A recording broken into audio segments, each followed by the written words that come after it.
Good afternoon to our viewers in Germany and good morning to our viewers in the United States. I'm Steve Sokol, the president of the American Council on Germany, and I'd like to thank you for joining us for today's webinar.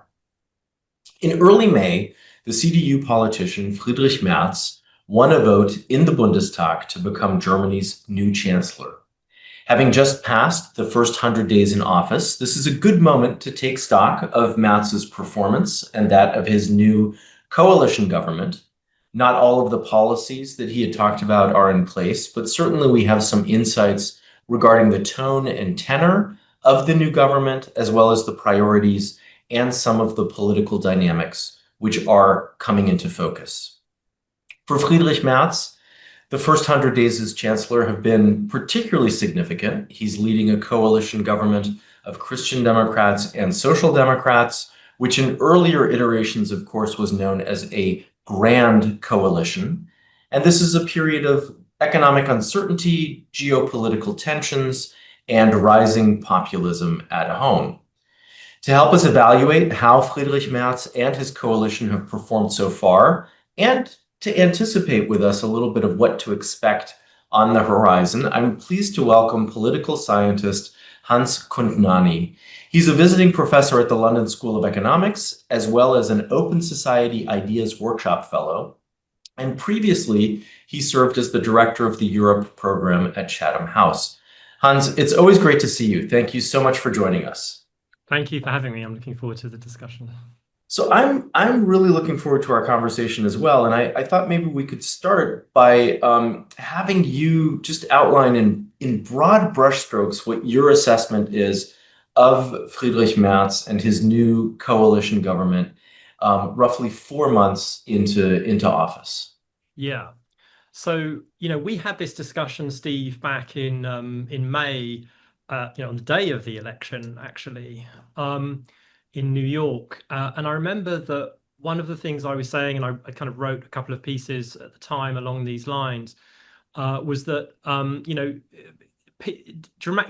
elections in Germany, general elections in Germany don't lead to dramatic change, right? This is very unlike Britain and America, where often that does happen. And that has to do with the sort of the way the German political system works, the coalition governments, right, as opposed to a single party governing, but then also the other kind of ways in which power is diffused in the German system a lot more than in Britain or America or even America.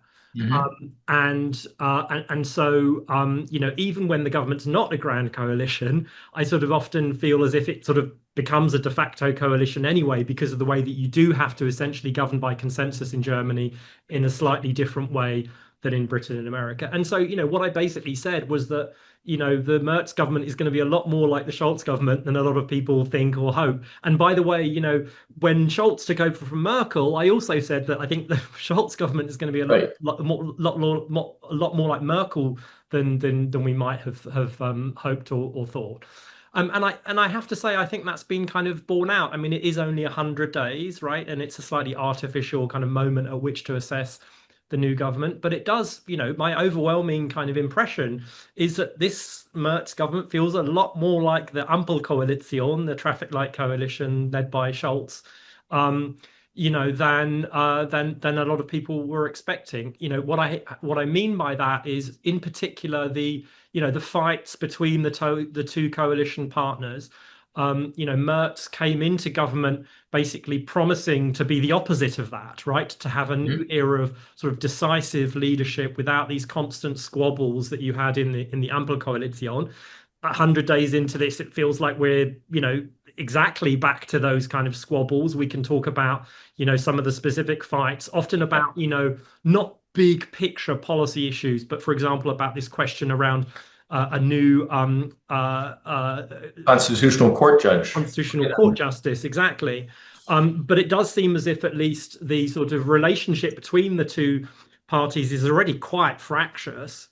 And then on top of that, the sort of unpopularity of this of Merz personally, but also of this government, and the confidence that it can do the kind of big change that Merz sort of promised, right? I think Merz's approval ratings and the government's approval ratings are now actually lower than Scholz's, right? And as I say, that's only 100 days in. So So, although Merz, I think, has a very different style than Scholz, just on his personal communication style, if anything, he reminds me actually a little bit of Gerhard Schroeder, going back to the sort of Gerhard Schroeder style after Merkel and Scholz. But, beyond that, this feels like, a lot like the traffic light coalition to me, with all of the problems that kind of come with that. And so I'm, not so kind of optimistic that this is a government that's going to do big things. Well, let's come back to sort of the agenda in just a minute because I'm really happy that you brought up this idea of style, and I'm curious, if you can talk a little bit more about the leadership style that Friedrich Merz has demonstrated in these first 100 days, and how that's a little bit different. I mean, I think there are some positive characteristics between him and his immediate predecessor, Olaf Scholz. Friedrich Merz seems to be a little bit more visible, a little bit more dominant, if you will, than Scholz was.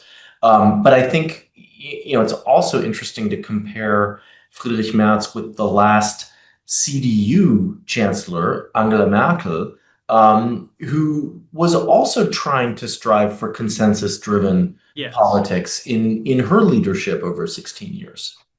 Yes.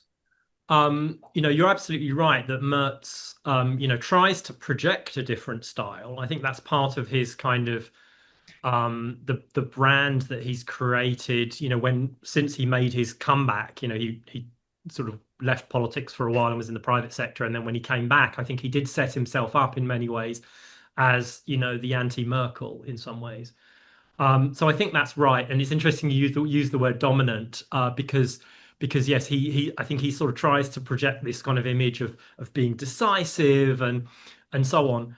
By the way, I wonder if that's a little bit what appeals to Trump about Merz, right? I mean, I'm sure we'll get on to the relationship with the US and with Trump, but there's something a little bit Trumpian about Merz, not to the same extent, but this sense of, I'm a powerful man and I'm going to make decisions. But here's the thing, because of the way that the German political system works, that itself, it seems to me, is created a backlash, right? So a lot of the criticism of Merz, including from within his own party, is precisely that he's taking decisions on his own. He's being too decisive, is another way of putting that, right? And not being, consensual enough, not consulting the party. This is the one thing you hear above all from disgruntled Christian Democrats across a range of issues. The most recent is the decision to suspend some weapons to Israel. We can get into that as well. But the criticism is usually that he's just not consulting enough, right? He's just taking these decisions a bit suddenly on his own, right? And so that I think is the flip side of this kind of decisiveness that he's trying to project, which is also for me what takes you back to Schroeder. That's very much what Schroeder tried to do. I'm the decider, and I take responsibility, and the buck stops with me, and I will decide, which was the opposite of Merkel's approach. But as I say, I think the German system, the way it's set up, means that produces a backlash against you because you have to do politics in a very consensual way in Germany because power is so diffused. So let me follow up on that because I wonder how much of this has to do with just the poor showing by both political parties in the last election, right? It's something that I have not seen commented on that much in the German press, but there were high hopes that the CDU CSU would win 32-33% of the vote. Friedrich Merz even talked about winning 35% of the vote. They came in with 28.5% of the vote. So that's not really a resounding victory. And for the Social Democrats, the results were even worse. So this is not a government coalition that's really backed by tremendous public support as compared with previous grand coalitions that commanded 70-80% of the vote. Yeah, exactly. And so I think that I've been emphasizing the structure of the German political system, but you're right that the sort of electoral kind of mathematics is important here as well. And if you have a big majority or at least a safe majority, right, and a united party or parties behind you, then you can act in this decisive way and it kind of works. But I think the sort of political realities are such that Merz just doesn't have that kind of, as I say, political kind of backing in a way. And this is all now a little bit forgotten, but if you remember, he was the first German chancellor to not get elected in the Bundestag in the first round. He had to have a Yeah. second. This was a massive kind of blow, like literally as he became chancellor. And we don't quite know who it was that was opposing him in this vote. But it seems like it was people from within the Christian Democrats. And that in turn was to do with the way that he'd already kind of taken some of these decisions, especially around the debt brake, the sort of reform of the debt brake, before he even became chancellor, which made him unpopular in his own party. This also brings us, I think, to the question of the AfD, the far right Alternative für Deutschland, because as well as promising this kind of new decisive style and some structural kind of reform and so on, especially around the debt brake, the other big promise that Merz has, and this is another way in which he tried to set himself up as the kind of anti-Merkel, is that he was going to come along and cut the AfD's vote in half, right? In particular by shifting the Christian Democrats to the right, especially on questions around immigration. And he's done a little bit of that. But what we've actually seen in the 100 days since he became chancellor is that the AfD seems to actually be getting even stronger, right? I think the first poll that I saw that had the AfD ahead of the Christian Democrats, in other words, as the most popular party in Germany, was on the day that Merz became chancellor. And at that time, it seemed like a bit of an outlier. What seems to have happened in the last month, there's different polls and they vary quite a bit. But the Forza polls in particular put the AfD now ahead of the CDU. So they're the most popular party in Germany. Now, as I say, we don't know quite how how reliable that is, whether that will last. But what Merz certainly hasn't done is in any significant way brought down support for the AfD since becoming chancellor. And that's, I think, a big problem. So I was planning on, coming back to the AfD a little bit later in the conversation, but since you've brought them up and since a couple of our viewers have asked questions specifically about the AfD, I think it's worth looking a little bit more closely at how Merz himself and how the coalition is responding to some of the more populist pressures from the far right, from the AfD, which, as we've talked about, is the largest opposition party in the Bundestag, but also from the far left, from the Linkspartei or Die Linke, in these first few months, because it seems as if the coalition, which is trying to, balance in the middle, is being taken on by these pressures from the far left and from the far right. And people are not just thinking about whether the coalition will hold, and we can get to that in a second, and the election in 2029, but rather that there are, I guess, 5 state elections next year, beginning in the spring, but through the fall, that people are watching very, very closely, precisely because of the popularity of the AfD at the moment. Yes. So I think to talk about the AfD and its rise, and especially the sort of relationship between, Merz and the AfD now, I think we have to talk about these two sets of issues. One is the most obvious one, which is immigration policy. And, I think I said at our event in May that was one of the things I expected from this new coalition was a fairly kind of hard kind of shift towards more deportations and so on. And, Merz has done some of that. He's being sort of criticized from both sides, right? Because, for some AfD supporters and some people on the right wing of the Christian Democrats, he hasn't gone far enough, quickly enough. So there's some kind of dissatisfaction on that side. But then obviously he's also being criticized, from people who think that he's gone too far in that direction. But at least on that issue, he doesn't seem to have kind of taken the wind out of the sails of the AfD. But then I think the other issue, which in some ways is even more interesting, is this question of the debt brake and the fiscal, Germany's fiscal policy, essentially. Because I think we all forget now that the AfD began as an anti-debt party, before it actually focused on these questions around immigration and Islam and so on. It was, emerged in 2013 in the context of the Euro crisis in opposition to Merkel's approach in the Euro crisis and especially the bailouts of Greece. And the AfD basically said, Merkel had said there is no alternative to bailing out Greece, and the Yeah. AfD came along and said, no, no, there is an alternative, and that's who we are.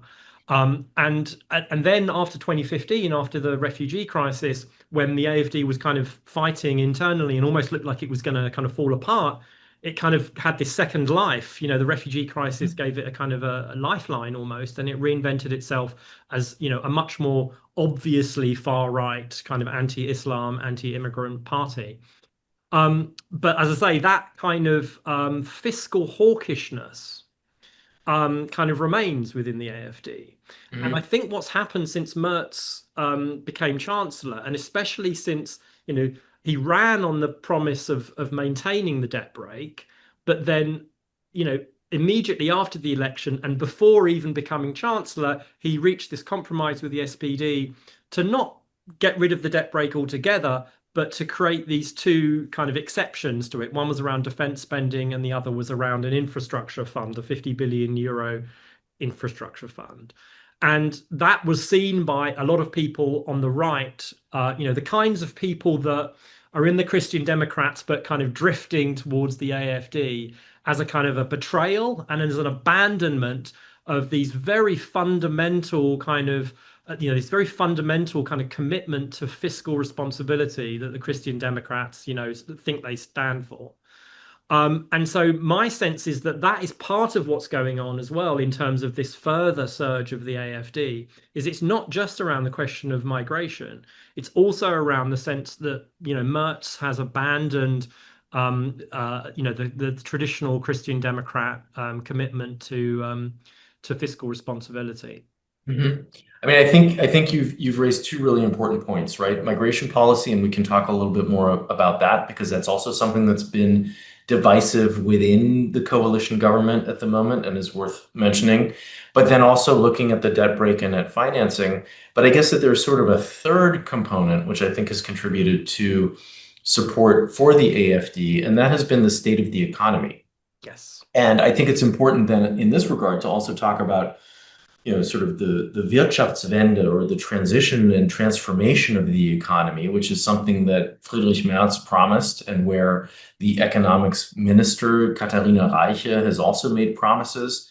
Yeah. These are early days for the government in terms of coming through with meeting these promises. But can you talk a little bit about sort of your take on what's the economic prognosis for Germany, which has been described again as the sick man of Europe and whose economy is sputtering on many levels? Yeah, I mean, I guess the sort of big picture way of thinking about this, for me at least, is that I think that's right that there is a kind of structural crisis, a sort of long-term structural crisis in the German economy, and it has to do with all kinds of things, most of which, by the way, actually quite external to Germany. They're to do with China and the United States and all kinds of things. But then I think there is also some of it is internal to key industries in Germany, like the automobile industry, which I think is essentially in a long-term decline. Um, and and so as you say, Merz kind of comes into office sort of promising, this kind of economic kind of revitalization of Germany. By the way, again, this is another slight similarity with Schroeder when he becomes chancellor, I think, in 1998. This is very much the promise that he makes as well.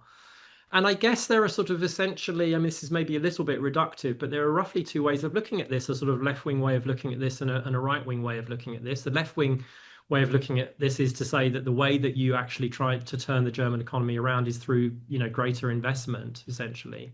And that requires getting rid of the debt brake. The right wing way of looking at it tends to be more, well, let's do some supply side reforms, liberalize the economy, deregulate, and so on. And that was the kind of approach that Merz at least seemed to be kind of promising, as far as I could tell during the election campaign. And then I think what he actually ended up doing in some ways is the worst of both worlds. And this, I think, also links to this question of the rise of the AfD, because there wasn't a complete reform of the debt brake. that wasn't something that they did. And by the way, I think that's something that is quite difficult to see how they do now, because they know there is no longer as you said, this is a grand coalition sort of. That isn't really a grand coalition, because Right. these aren't the two biggest parties in the Bundestag anymore. But one of the consequences that they don't have the two-thirds majority, even with the Greens and so on, to pass, constitutional reforms through the Bundestag. And so what Merz chose to do is, in this interregnum before he became chancellor, to kind of quickly, pass through a sort of minimal reform of the debt brake, in a, I think from a democratic perspective, quite problematic way, because this was the old Bundestag, it just been, voted out, as it were. Right. But before the new Bundestag was constituted, to quickly pass something through which you couldn't pass in the new Bundestag, Because you wouldn't have had that two-thirds wouldn't majority. have the two-thirds majority. And this is why I'm a little bit skeptical that, there can be any sort of fundamental reform now, during this term of the debt rate. But as I say, in some ways, it's the worst of both worlds, because by creating especially this exemption for defense spending, which has been welcomed, in other parts of Europe, right? That Germany is now following through on the Zeitenwende, increasing defense spending. But I think if you look at this from the point of view of a German voter, this is quite disastrous, actually, because it looks like you're saying, we're going to do austerity, on everything else, with the slight exception of a bit of infrastructure spending. At a time when there's huge concern in Germany about things like the viability of the pension system and so on, right? It feels as if there's going to be austerity, on everything except defense spending. I think that's a really toxic message to be sending to the German public. And it's one that the AfD really benefits from, because, and by the way, I think this is a wider trend in Europe as well, that you have centrist parties basically saying that we stand for austerity and war. I mean, continuing to fight the war in Ukraine at a time when far right parties like the AfD are positioning themselves as saying we stand for welfare and peace, right? I Mhm. think politically that's a fairly disastrous place for centrist parties, um, you know, like the Christian Democrats to be in. Well, and their coalition partners, the Social Democrats, right? I mean, Even worse for them, I yeah. mean, I think it's even more challenging for them. And so, I think one of the big, topics on the horizon, less than a month from now, is going to be the discussion about the 2025 budget, which still has not been passed. And so, one of the things to really think about is how Matz as the chancellor, but also how this coalition government is navigating, sort of finding a balance between economic growth, defense spending, fiscal discipline, but also spending on some of the social welfare needs that the country has and that the government has promised. And so, in anticipation of the Bundestag's debate over the budget, do you think that the government leaders have sort of set the right tone when it comes to budgetary discipline in a period of inflation and slow growth, with all of the domestic and foreign policy challenges that exist at the moment? Yeah, I can't. To me, this looks like this is going to be very, very difficult.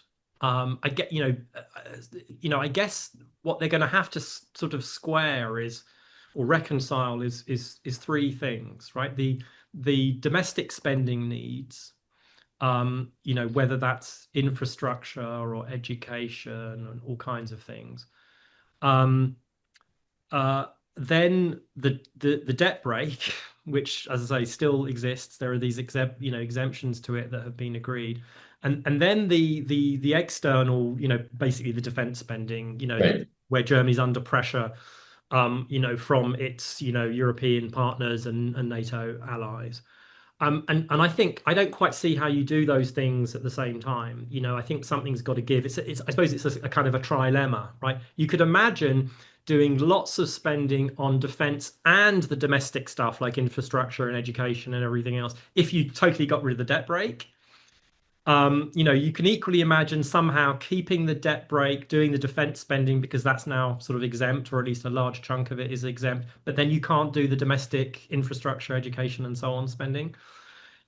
So I just don't quite see that you can have all of those three things at the same time. And given the sort of parliamentary arithmetic that we were just talking about, I don't see that you can really get rid of the debt brake. Mhm.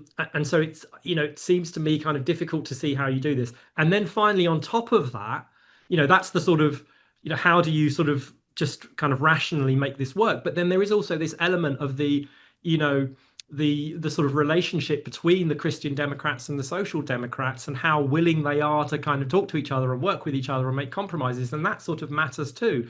And based on what's happened in the first 100 days, it seems like a lot of trust has already, been kind of destroyed between the two parties, and so that makes it quite hard to sort of see how that would work too.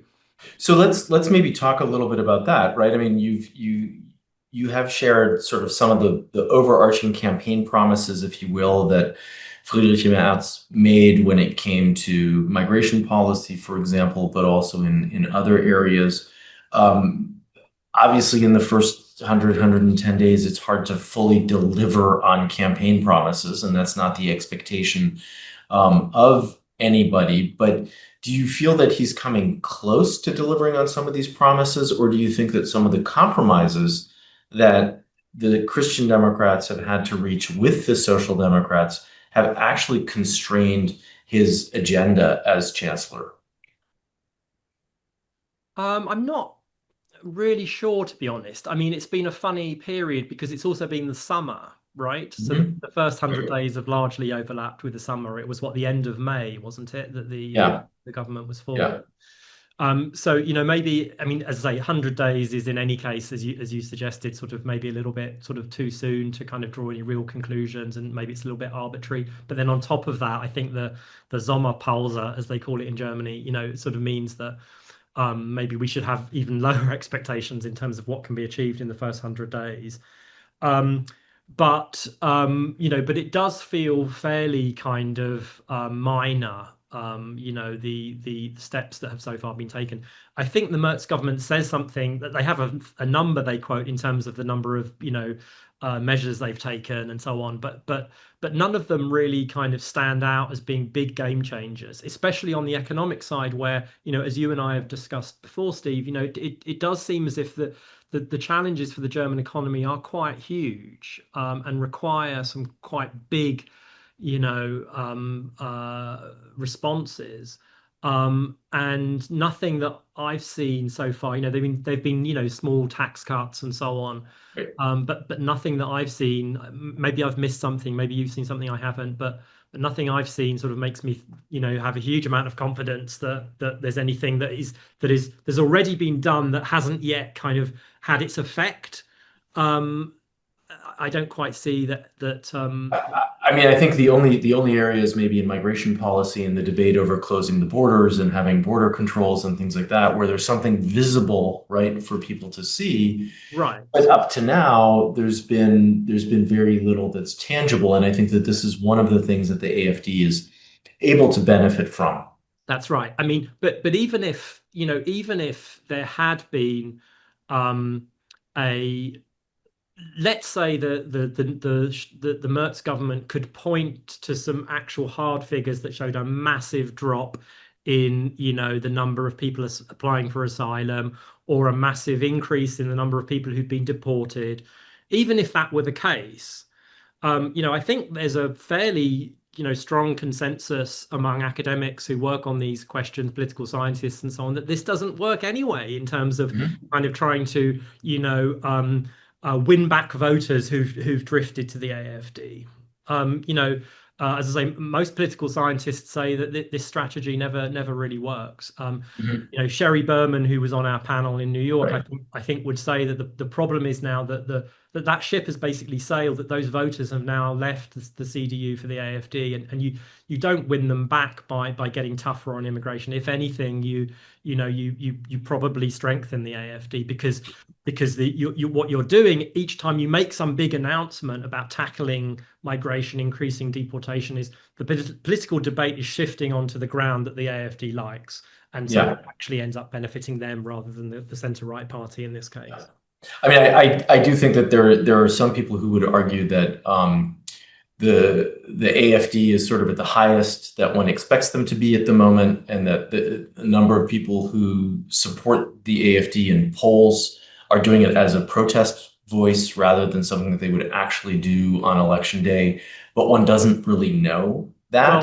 Well, I feel like we've been, because obviously the AfD has gradually been getting stronger and stronger over the last, almost 2 decades now, right? And I can remember at various previous points, people said, "Oh, this is the ceiling for the AfD," right? Yeah. And then they keep sort of, setting a new ceiling. So, I'm a little bit skeptical that that the AfD can't get even more, powerful than it currently is. And also I think this sort of idea that the AfD, that people are voting for the AfD as a protest vote. Again, there's a lot of good political science, research on this that suggests that that's wrong. Kai Artzheimer, who I think is for me, one of the best analysts of the AfD, at Mainz, I think he's at. He explicitly says that this is just wrong. The idea that this is a protest vote. People agree with the AfD's policies. That's why they're voting for them. So one of our viewers just said maybe this is a frivolous provocation, but the conversation we're having leads them to believe that Friedrich Merz and the current coalition are failing and will ultimately fail. And he goes on to pose the question of whether this means that the AfD will rise to power and be a player in a future coalition or even lead a future coalition. What will Germany look like if and when that happens? And will it sort of mirror what the US looks like under the current president, right? That's the question from one of our viewers. Yeah, no, it's a great question. So I think I'll start by saying that the German political system, is different from the political system in America and Britain as well, my country, where, I think it becomes very hard to establish a new party. And so what then happens is these shifts tend to take place within the existing parties, right? Within, the Republicans or the Democrats. And that's obviously what we've seen in the United States is, there's been a sort of far right takeover of the Republican Party rather than a new far right party emerging. In Germany, it's, as I say, it's because you have a different electoral system. You have these new parties cropping up all the time, and then the question becomes, exactly as you suggested, does the centre-right party in this case, cooperate with them, form a coalition with them, and so on. By the way, this would be, for example, the story of the Greens, right? On the left of the political spectrum, the Greens emerges as a kind of breakaway party, and then eventually the SPD forms coalitions with them, and you get the red-green government, the Schroeder government. Right. So I think something similar is happening now on the right. And Merz, has flirted at various moments, trying to push the limits in terms of what is possible in terms of cooperation with the AfD. This was part of what got him in trouble, the end of last year, and already damaged, the relationship with the Social Democrats, with whom he knew that he was probably going to be in a coalition right after the election. But he sort of flirted with the AfD and alienated a lot of Social Democrats.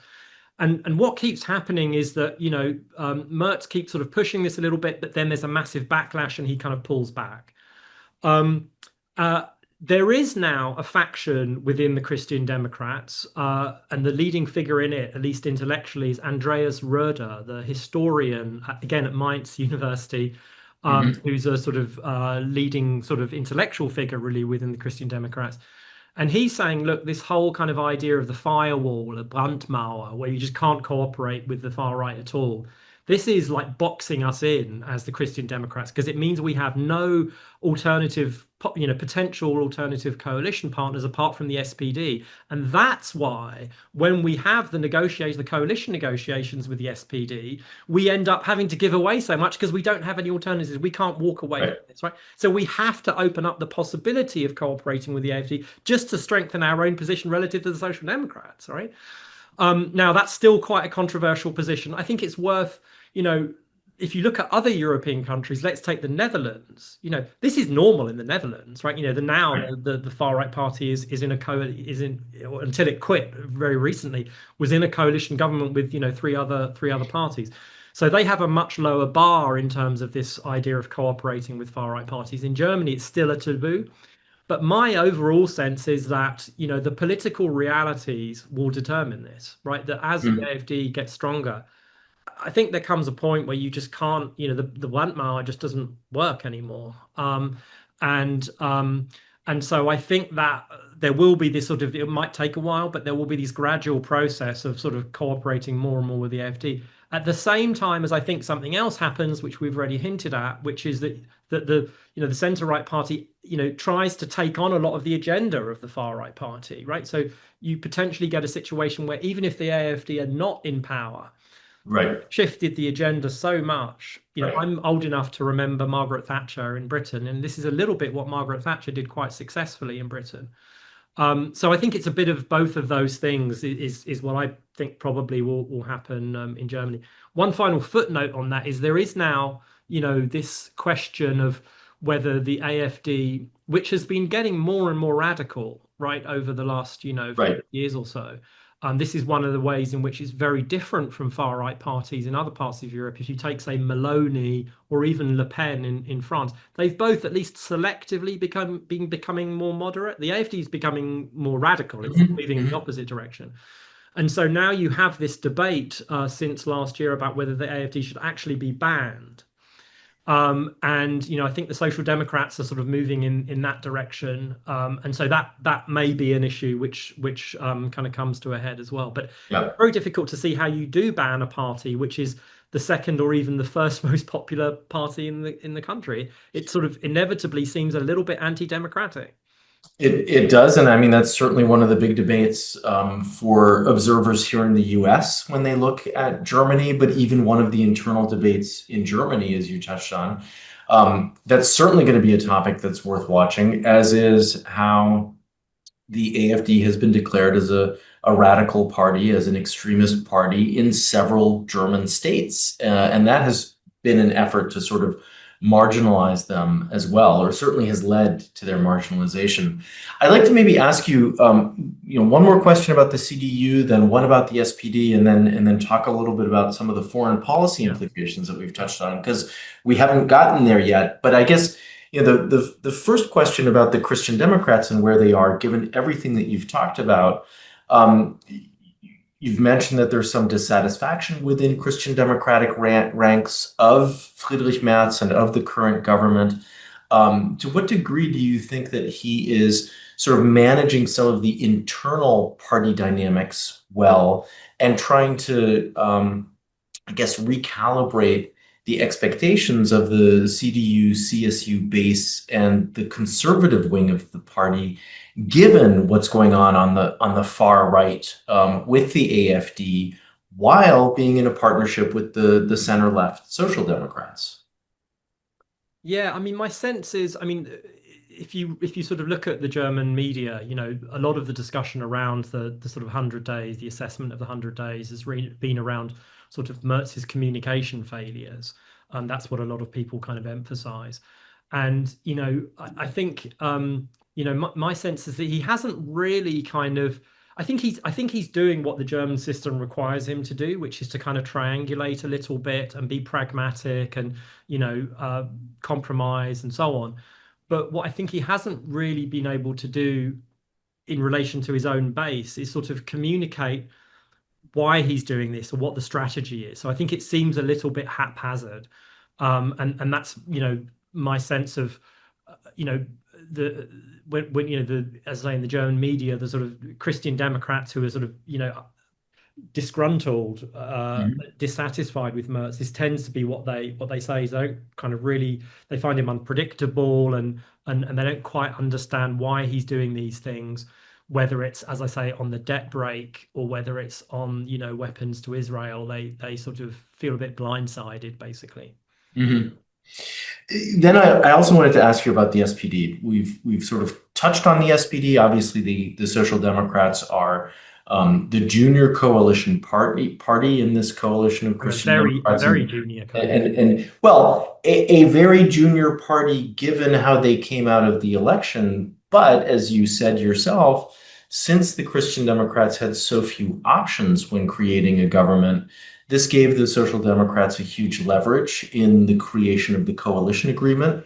Um, they might not have quite as much leverage at the moment. And so my question to you is sort of what role do you see the Social Democrats as playing in government policy priorities? Are they seen as a junior partner or are they seen as an equal force? I have to say, I haven't sort of seen as much of them as I would have thought, even though Lars Klingbeil, the party head, is also the finance minister, which gives him sort of insights into everything that's happening in all of the ministries. But maybe part of the lack of visibility is that the budget hasn't been passed yet and that we haven't seen that process unfolding. So it'd be great to hear from you.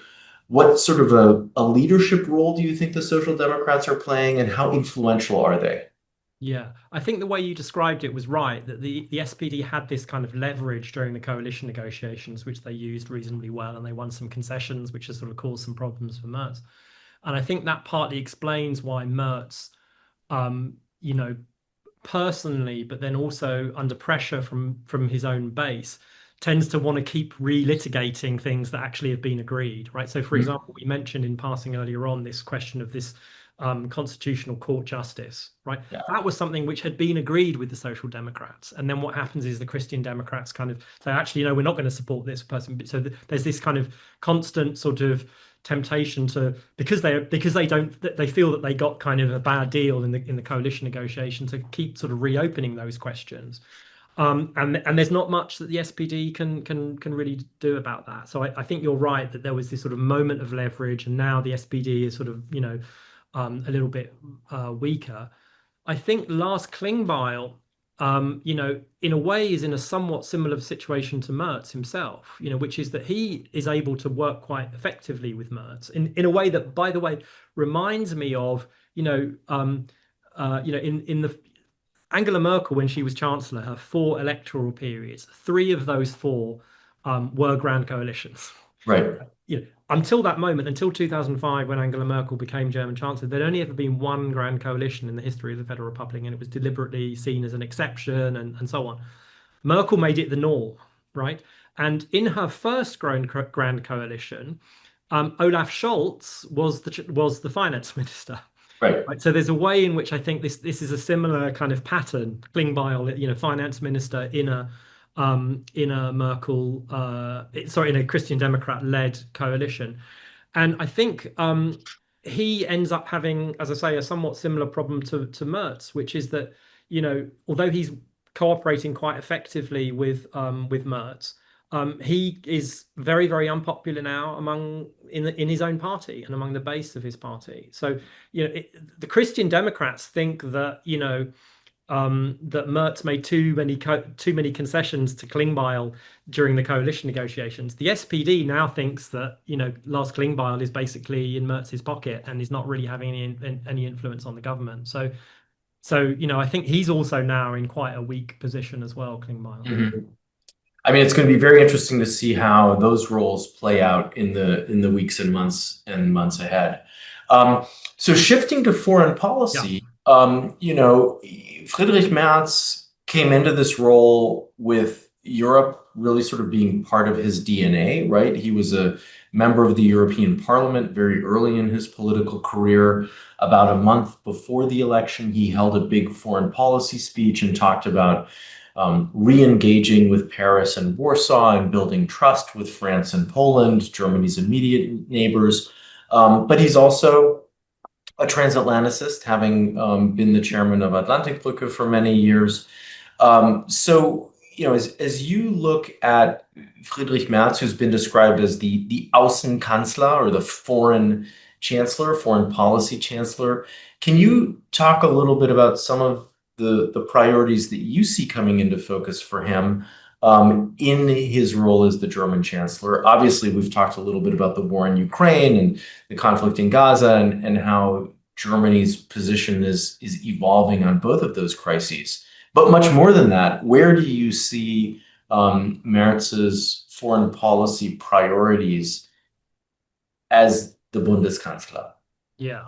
I mean, so yeah, you said that he's the Außenkanzler. I mean, and he does seem to be prioritizing these foreign policy questions and slightly delegating a lot of domestic policy issues to other people, um, which may itself be part of his problem, actually, that Mhm. because those issues matter too.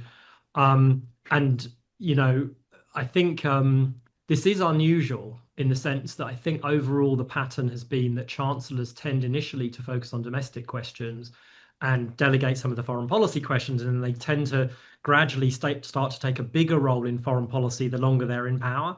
Um, I think that was the case with Schroeder and then with Merkel. Whereas maybe it's to do with the moment that we're in Right. that Merz is taking a slightly different approach. I absolutely agree with you that he was very much thought of, I think, above all as an Atlanticist. I suppose you're right, a Euro-Atlanticist, both committed to, European integration and to the transatlantic relationship. On the night of the election, when he made this statement that, my biggest challenge as Chancellor is going to be that, we have to gradually, step by step, become more independent of the United States. That was seen as being a kind of momentous statement precisely because he was thought of as being such an Atlanticist. My sense was that Merkel had said something very similar during the first Trump administration. It wasn't that new actually what he said, and my reaction was, well, let's actually see what he does. I mean, it's one thing to make a statement about that, as I say, Merkel and other people have done that, but Right. actually acting upon that is quite hard. Um, and since then, I think we've seen that he's backtracked on that. If anything, he's now being criticized for, being a bit too sycophantic towards Trump and a bit too kind of unwilling to kind of stand up to Trump and develop a independent European, independent European security capability, for example. Um, I don't think, Just to push you on that for yeah, just a second, I mean, isn't it really sort of a challenge to find the balance there? Because on the one hand, I feel like, the images of him together with Emmanuel Macron, Stammer, and the night train from Kyiv of showing a sort of united front as European leaders, bringing the UK back into the fold has been important, while recognizing that it will take time to build European defense capability and capacity, and one can't just jettison the relationship with the United States. yeah, exactly. I think after making that statement, I think that's precisely the realization that he unsurprisingly came to, much to the disappointment of a lot of people who believe in European strategic autonomy, is, you know, as frustrated as you may be with Trump, the US security guarantee to Europe does still exist, right? It's not, Mhm. he hasn't completely abandoned it. There's huge uncertainty about it, but he hasn't completely abandoned it. And at a time when there isn't really at least a short-term alternative to it, actually you have to do everything you can to kind of hold it together. I think that's just, the conclusion that he came to and he had to come to. Um, I think that you know, he has been praised a lot for that. I think a lot of people would say that's one of his biggest successes. Is, as you say, kind of how he's kind of worked with Trump, how he's kind of brought Europeans together. Um, but I guess to me, it's not entirely clear to me what, if anything, has been achieved. Mhm. It looked for a little bit, for a day or two after the meeting in Washington a week ago, that that Russia, somehow Russia had kind of made concessions around security guarantees. Now all that seems to have fallen apart, and it doesn't seem to me as if the Europeans got very much out of that whole kind of uh, you know diplomacy they did with Trump. They have paid something, which is they've committed to spend a lot of money on American Right. military equipment, right? But I don't think they've got very much. And then I think you also have to bring in the trade deal, or the sort of Mhm. framework agreement between the EU and the US, which has been slammed by all kinds of as people as being essentially a European kind of surrender, right? And it seems to me that part of the reason that Europeans did have to make those concessions and essentially accept a very asymmetric trade deal where, US tariffs, Europe wouldn't have, tariffs on Right. American imports, but the Europeans would lift tariffs on American exports. Part of the reason that Europeans had to accept that was precisely because of the security questions and the need to try to keep Trump on side in relation to Ukraine and European security more broadly. You know, and so then, when you have the meeting in the White House a couple of weeks after that, and then actually Right. Europeans don't get very much, it seems as if that was also kind of a bit of a failed kind of strategy that they had around the economic questions. So But I think that we all have to be careful, right? I mean, the trade deal is a US EU trade deal, although Germany has some influence and some say in that. It's a little bit different from some of the bilateral sure. conversations that are going on, and discussions that are taking place. And I think this is where, certainly Merz's first visit to Washington was successful. I think that there were a lot of people who were very nervous about what might have happened, and were hoping that Friedrich Merz would not rise to the bait if there was some provocation on the part of the president or the vice president, as we've seen in other cases. That went smoothly. The fact that Friedrich Merz, together with other European leaders, basically in the space of 24 hours, said it's important to go to Washington and show a united front, was an important signal. I agree with you. The hopes at the end of the day last Monday were much greater than they were by the end of the week, when we really did not have a sense of something productive coming out of that. But I think that goes to just the uncertainty of the time that we live in at the moment, and the need to sort of act and react. But I guess my takeaway is this sort of underscores, for Germany, but also for the rest of Europe, a need to get more autonomy, work together as Europeans, and find a path forward with the United States, but not necessarily as reliant on the United States as has been the case in the past. And I certainly feel like Friedrich Merz is perhaps in a better position to do that than Olaf Scholz was when he was chancellor. Um, but we have to see. I know that that's not really a question to you, but I think that we're navigating somewhat uncharted waters at the moment, and that the expectation has to be that the Europeans will step up and do more. And certainly, we're seeing signs of that, the right signs from Berlin at the moment. I think that's right. This is really difficult. I'm not trying to suggest otherwise, but if we think now about where this negotiation now leaves us and what's going to happen. You're suddenly muted. Can you hear me now? Yes. If we think about what's going to happen next, Europeans, including Germany, are now under pressure to make this commitment to send troops to Ukraine as part of a Mhm. possible, in quotes, peacekeeping force. It's actually more like a tripwire force. Now, we could discuss the kind of merits of that. I think this is actually a very, very dangerous thing that Europeans are potentially committing to do, which is to Mhm. sort of put their troops potentially in the firing line without actually the backup from the US, or at least uncertainty about whether that backup is there.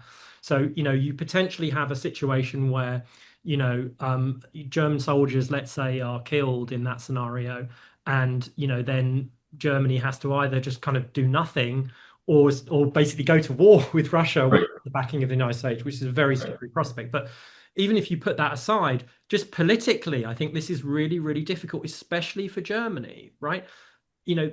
First of all, it's not clear that the Germany even has the troops, right? Right. Right. I think it was the foreign minister Vadeful who said, this would overwhelm the Bundeswehr. We can barely manage to stand up a brigade in Lithuania.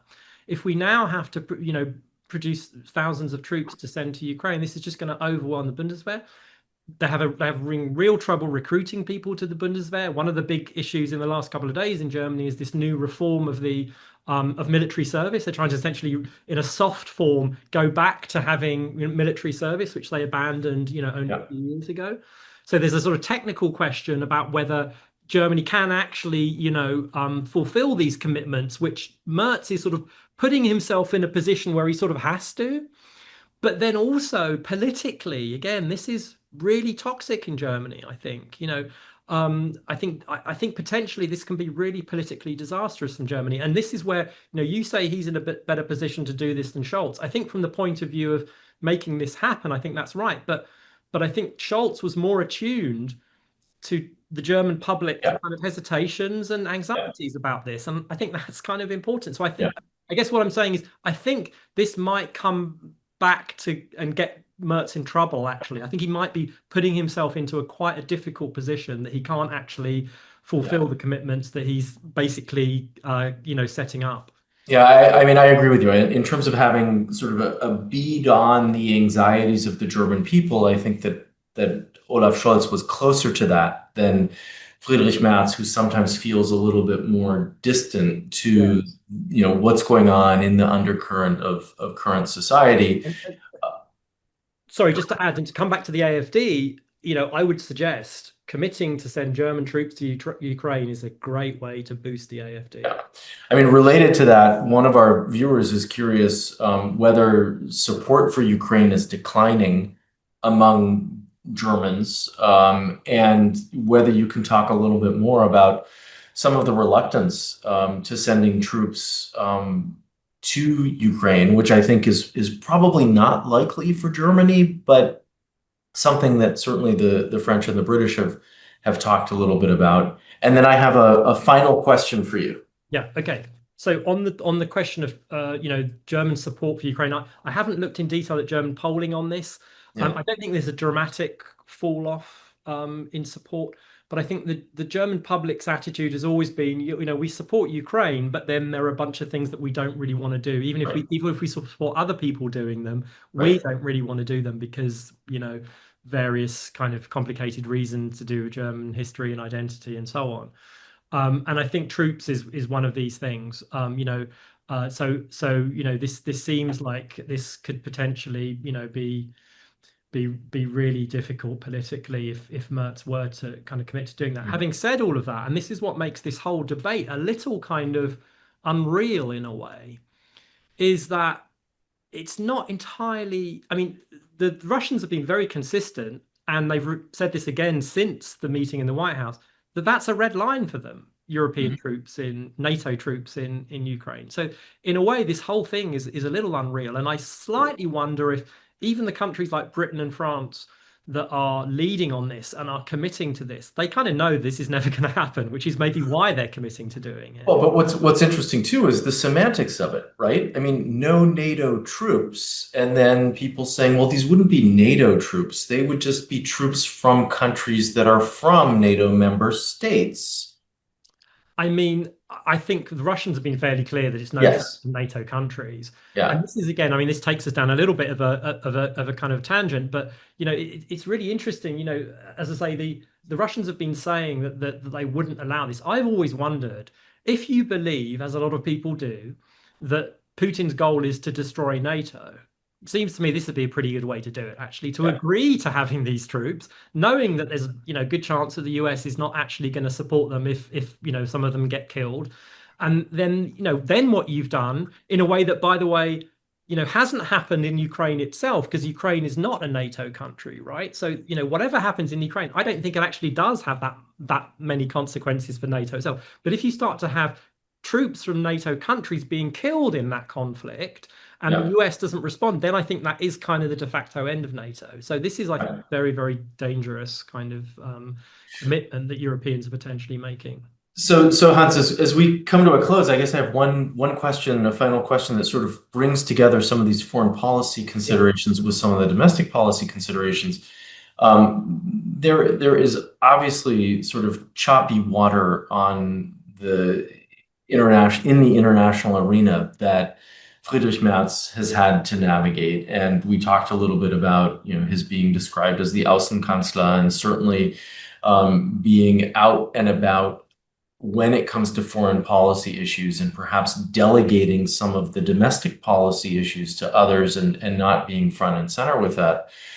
And yet, some of the decisions that are made in the foreign policy arena will have a domestic impact in terms of his popularity and support. How well suited do you think Friedrich Merz is to address some of the some of the fundamental domestic challenges that are facing Germany at the moment, given how high the stakes are, not just for a possible re-election for him, but for maintaining this coalition for the full 4 years until 2029, and perhaps being re-elected after that? Yeah. So I remember when we talked, back at the time of the election, I think I expressed some sort of skepticism about a grand coalition from a democratic perspective. As I mentioned, I think Merkel sort of made this into the norm, and I think there is something problematic about this permanent grand coalition, or semi-permanent grand coalition. But having said that, the one, I think, strong argument about why you did need a grand coalition at this moment was to reform the debt brake. Precisely because you needed a sort of big majority in the Bundestag. Now, it turned out that, as we discussed, between the two parties, they don't actually have, that kind of super majority. So it hasn't quite worked. But that I nevertheless thought was, one of the sort of arguments for a grand coalition is to do these big economic structural reforms. And that, for me, remains the sort of big question here. This sort of sort of structural crisis of the German economy and how you sort of turn that around. And so I guess what I'm saying is that it's not that I'm saying that Merz personally doesn't have what it takes. And again, I think sort of emphasize this a few times. I think there is a tendency, when you're used to American politics or British politics, to sort of personalize German politics a bit too much, right? As if the right person as chancellor makes all the difference. I tend to sort of think that it doesn't make that much of a difference. However brilliant you are, however charismatic, actually you have to deal with these structural realities of German politics. And so, it's not that I don't think Merz has what it takes to sort of do these difficult domestic policy things. I just think, the kind of structural realities kind of make it very, very difficult to see how he does these things. Yeah. Yeah. Well, obviously, lots to watch in the weeks and months ahead. I think it'll be very interesting, sort of first and foremost, after people come back from summer holidays, to see how the debate over the budget pans out, and what sort of the sticking points are there, and just how things develop over the course of the fall. But it promises to be a very interesting political season, and as one German journalist friend of mine said, there was no Sommerloch this year. There was no sort of summer gap when it comes to sort of the headlines and the politics in Berlin. There's been a lot to follow over the course of the past few weeks as well. So thank you for sharing your thoughts with us. It's always wonderful to speak with you, Hans. I truly appreciate it. Thank you, and bis bald. Okay, bis bald.